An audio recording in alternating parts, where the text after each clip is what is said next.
আসসালামু আলাইকুম, কেমন আছেন সবাই? শুরু করছি নতুন আরেকটি কুকিং ব্লগ। আমি এখানে চিচিঙ্গা ভাজি করব। তার জন্য চিচিঙ্গাগুলো একটু লবণ দিয়ে একটু ভাপিয়ে নিচ্ছি মানে আমি এখানে কোনো পানি ইউজ করিনি। আপনি এটা থেকে যতটুকু পানি উঠবে এটা সিদ্ধ হয়ে যাবে। তারপর আমি ডিম পেঁয়াজ দিয়ে ডান করব। এখানে করলা ভাজিটাও বসিয়ে দিয়েছি।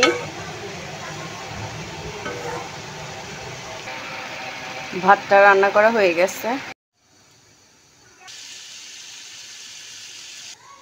এই তো চিচিঙ্গা দিয়ে ডিম দিয়ে চিচিঙ্গা ভাজিটা আমার হয়ে গেছে।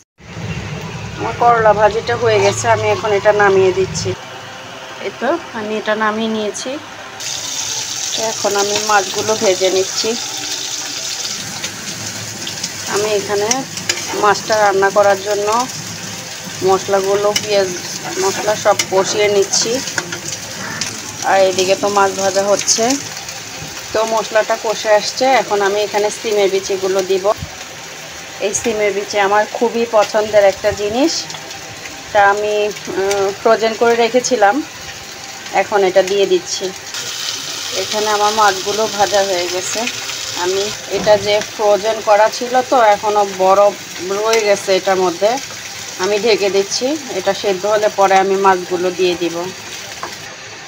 আমি বিচিগুলো সিদ্ধ হওয়ার জন্য অল্প একটু পানি দিয়ে দিলাম। এটা ঝোলের পানি না, বিচিগুলো সিদ্ধ হোক। আমার সিমের বিচিগুলো সিদ্ধ হয়ে গেছে, কষানো হয়ে গেছে। আমি মাছগুলো দিয়ে দিয়েছি, এখন আমি ঝোলের জন্য পানি দিয়ে দেব। তো তরকারিটা আমি ঝোলের জন্য পানি দিয়ে দিয়েছি।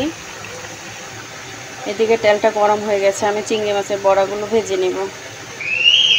এই তো আমার এই যে সিমের বিচি দিয়ে পাবদা মাছের এই কারিটা হয়ে গেছে। আমি চুলাটা বন্ধ করে দিয়েছি। এখানে আমার চিংড়ি মাছের বড়াগুলো হচ্ছে, আর একটু লাল লাল করব। আমি কেবলই উল্টে দিয়েছি। আমি আমার ভিডিওটা আর বেশি লম্বা করব না। মাছ এগুলো বড়াগুলো ভাজা হয়ে গেলে আমার রান্না আজকের মতো শেষ। আমার ভিডিওটি ভালো লেগে থাকলে অবশ্যই লাইক কমেন্ট করে আমার সাথে থাকবেন, আমাকে অনুপ্রেরণা দিবেন। আপনাদের কমেন্টগুলোই আমার অনুপ্রেরণা। আপনারা সবাই ভালো থাকবেন, সুস্থ থাকবেন, মোস্ট ইম্পর্টেন্ট সবাই নিরাপদে থাকবেন। আসসালামু আলাইকুম সবাইকে।